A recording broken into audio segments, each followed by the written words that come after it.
Alright, what you was doing at 24? Averaging 30.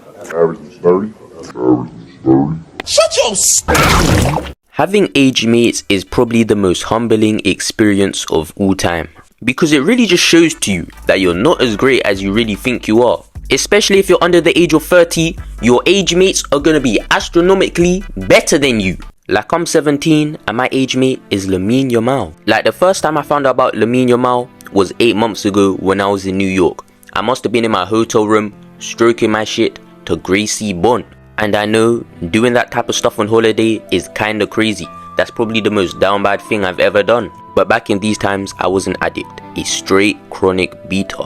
And the TV was on in the background. I wasn't paying too much attention to it because I was focused on my craft. Like, I'll be real, I was in the zone.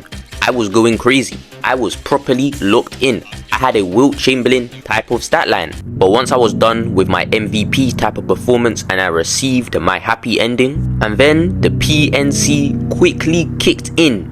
And that PNC hits like the Avatar state. It's like I see all my ancestors staring down at me. But unlike Aang, instead of getting that positive motivation to help me improve, no, my ancestors are frowning upon me. Just straight disappointed, because I'm the person that will have to carry on our family lineage. And I know full well I'm not good enough to bear that type of responsibility.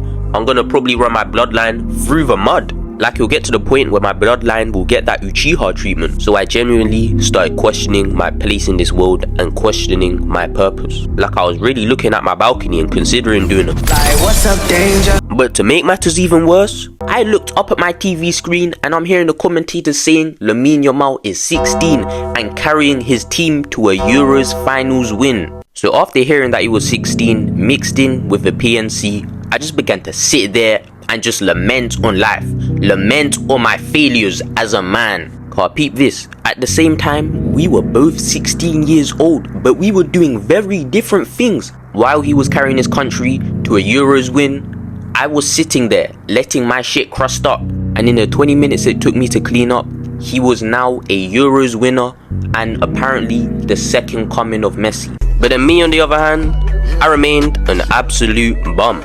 But not every kid is like me. Some are actually successful. Like, look at Ryan's toy reviews. That nigga's been hustling damn near his entire life. He started doing toy reviews when he was 3 years old. When he was around 7, that nigga was a multi-millionaire. While we were all in the ball pit or sandbox, messing around, playing about, watching TV, wasting our lives away, that nigga was hustling. And now he's 12 years old with a net worth of $1 billion.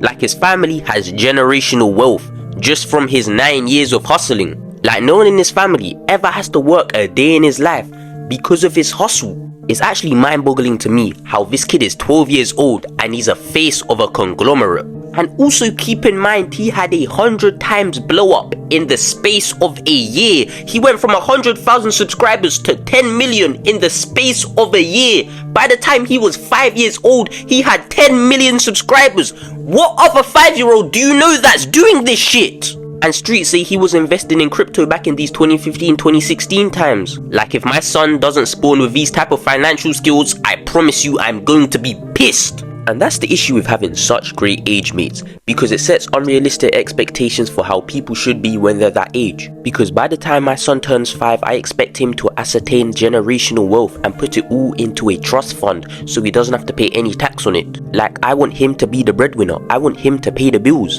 And then by the time he's 6, I want him to graduate from Oxford University with his MBA. And I know that's a bit of an extreme example, but niggas really be thinking by the time they're age 21 they should have a Maybach, a Hellcat, live in ATL and have a successful clothing brand, just like Quan.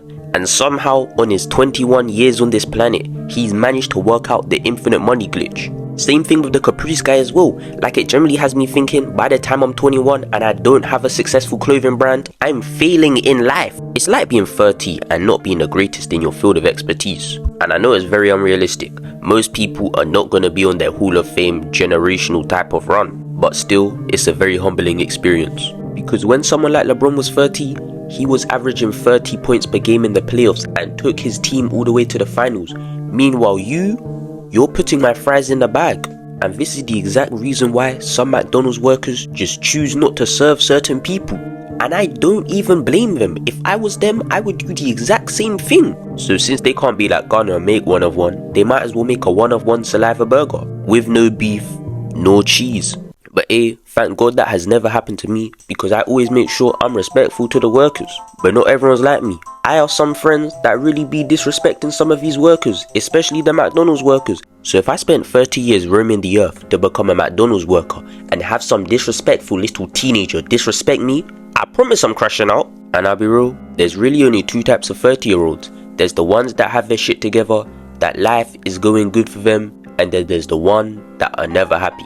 Life is not going too tough for them. They are not where they want to be, and they're more time always miserable, and they're always taking out their bad mood on other people. And there was a teacher like that in my primary school. He was also 30 years old, but he had every right to be miserable because he was a phenomenal teacher but disgustingly underpaid. And while he's doing actually important things like helping his year 6s get good SATs results, French Montana dropped an album, and that album sold over 50k in the first week. And it's not because he's a good artist, no, not at all. This is French Montana we're talking about, but instead it was the great features that carried him on the album.